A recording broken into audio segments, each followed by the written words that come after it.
Bonjour, j'ai le plaisir d'accueillir aujourd'hui au cinéma Le Majestic de Neuville-de-Poitou, Isabelle Saporta. Isabelle Saporta qui est docteure en sciences politiques, journaliste, écrivaine, réalisatrice de films documentaires pour France Télévisions notamment.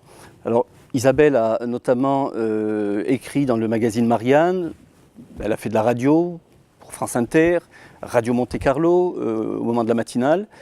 Donc Isabelle Saporta, vous écrivez également et vous avez écrit un livre qui connaît un immense succès, puisque je sais qu'à Poitiers, ils sont arrivés très rapidement en rupture de stock. C'est le livre noir de l'agriculture. Ouais. Je l'ai lu, je vous sens très bien informé. Je sais que vous avez travaillé sur ce livre pour le réaliser, vous avez travaillé 2 ans. Expliquez-nous un petit peu comment s'est passé le déroulé de cette aventure. En fait, ça a commencé avant. Ça a commencé grâce à Jean-Pierre Coff, le Jean-Pierre Coff d'avant, Leader Price, j'avoue. Oui. Et effectivement, j'ai commencé à travailler pour lui pour ses émissions de radio à France Inter. Et Jean-Pierre m'a fait sillonner toute la France. Il m'a dit, il faut que tu rencontres les paysans, il faut que tu rencontres les agriculteurs, il faut que tu vois comment ça se fait. Donc j'étais vachement sensibilisée à toutes ces questions-là.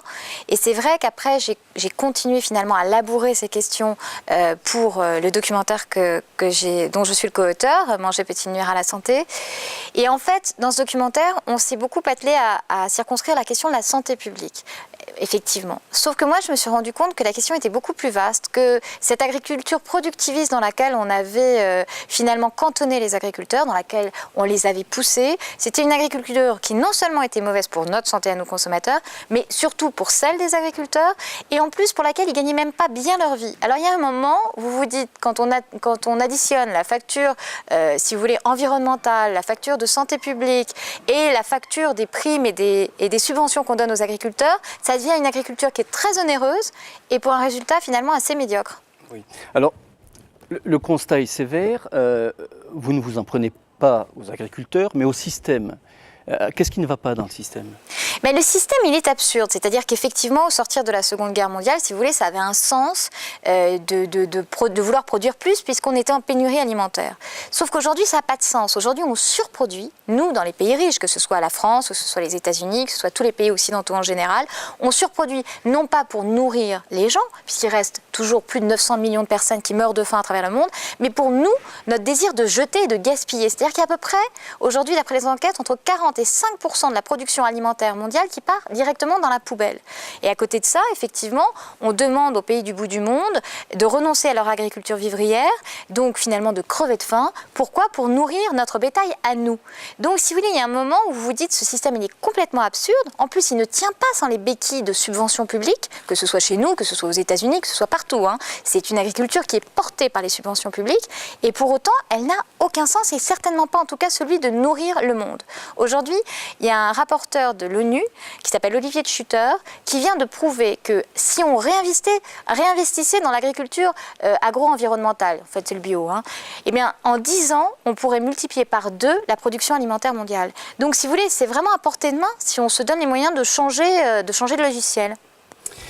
Qu'est-ce qui fait le succès de ce livre ? Je sais qu'à Poitiers, ils sont arrivés rapidement en rupture de stock. Là, il va y avoir votre séance de dédicace. Donc, Gilbert, par exemple, a été obligé de passer une nouvelle commande. C'est un peu pareil dans les autres grandes villes de France.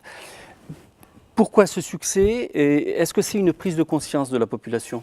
Moi, je pense qu'effectivement, il y a un vrai réveil de la part du consommateur. Il y a une vraie volonté de comprendre comment se compose son assiette, comment elle est fabriquée.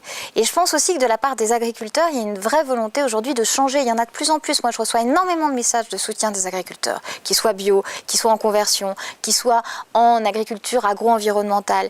Si vous voulez, il y a une vraie prise de conscience aujourd'hui. Si vous voulez, on a une agriculture qui est hyper pollueuse. Imaginez que 96% des points de surveillance de nos eaux de surface sont aujourd'hui contaminés par les nitrates et les pesticides.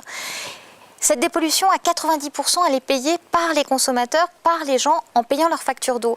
Il y a un moment, si vous voulez, ça n'a pas de sens. Et si vous voulez, le fait de démonter ces non-sens, de mettre au jour ce système absurde, eh bien, effectivement, les gens sont demandeurs de ces informations parce qu'ils ont envie de savoir. Ils ont envie de savoir, ne serait-ce que où part leur argent public. Et pourquoi cet aveuglement des pouvoirs publics? La France, qui est une puissance européenne, c'est la deuxième puissance européenne en termes de surface agricole utile, pourquoi la France reste en queue de peloton, avant-dernière je crois, de mémoire, en termes de production bio? Mais parce que c'est pas du tout là-dedans qu'on investit. Regardez la dernière loi de finances qui vient d'être votée, qui a été votée en décembre dernier. 196 millions d'euros ont été accordés pour les agrocarburants. Et dans le même temps, on a divisé par 2 les aides au bio. Si vous voulez, c'est parce qu'effectivement, massivement, on investit dans l'agriculture productiviste et qu'en France, on n'a absolument pas fait le choix du bio. Là, je voyais les derniers chiffres donnés par l'agence bio et on était là en train de se gargariser parce qu'on était passé cocorico de 2,45% de la surface agricole utile en bio à 2,8%, c'est-à-dire peanuts. Je vous rappelle que d'après le Grenelle de l'environnement, on était censé arriver à 6% en 2012 et à 20% en 2020. C'est-à-dire que l'année prochaine, on est censé arriver à 6%, on est à 2,8% aujourd'hui. Donc on est très très très loin du compte. Et est-ce qu'on n'est pas dans l'effet d'annonce lorsque les objectifs du Grenelle de l'environnement fixent 20% de bio dans les assiettes en restauration collective sociale, c'est-à-dire dans les écoles, les collèges, les lycées, restaurants d'entreprise.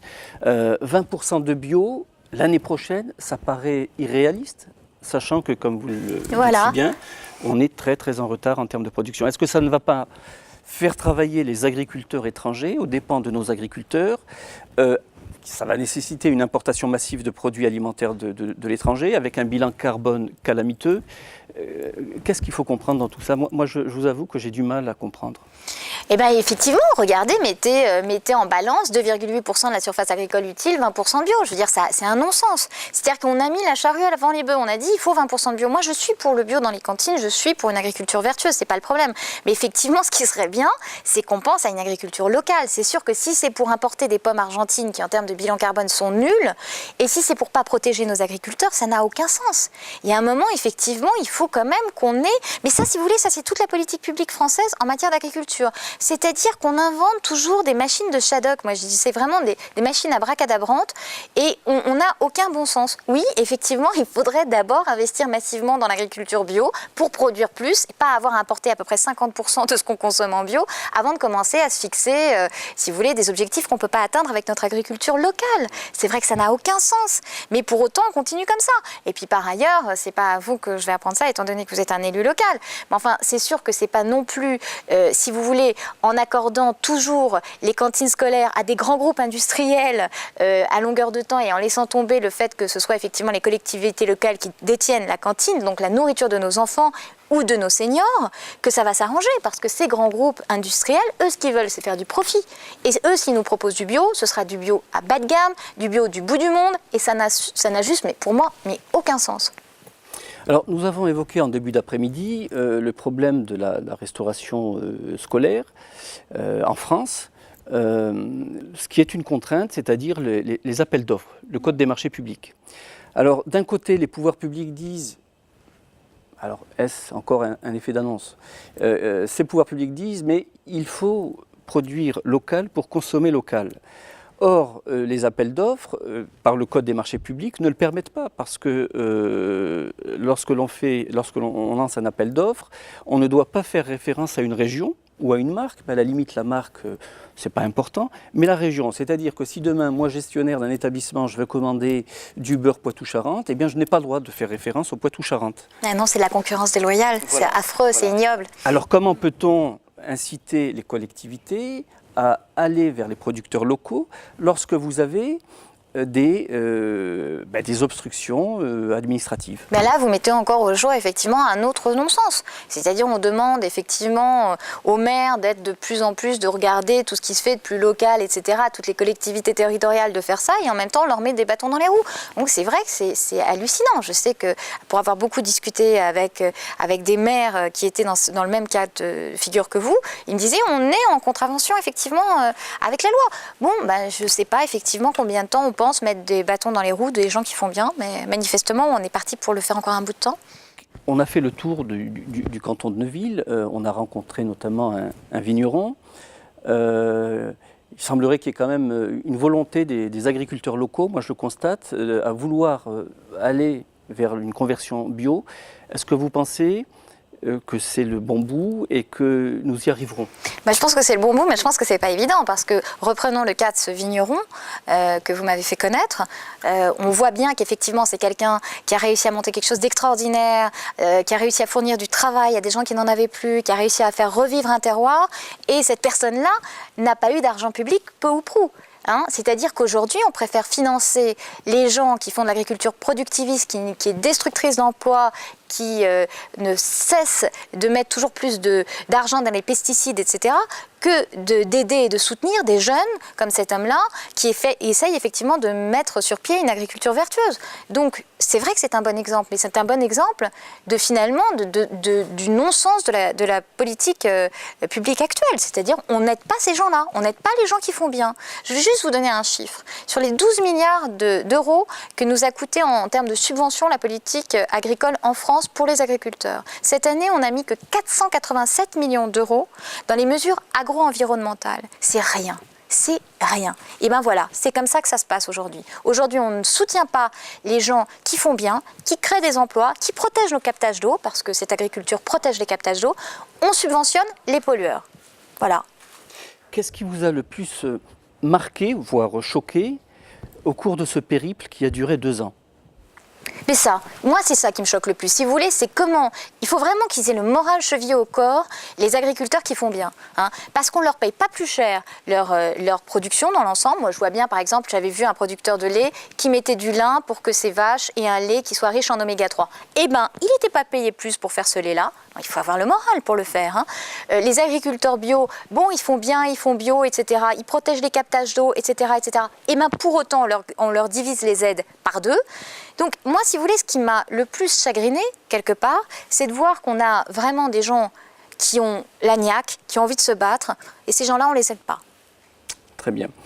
On va abréger parce que je sais que nous devons projeter votre film documentaire.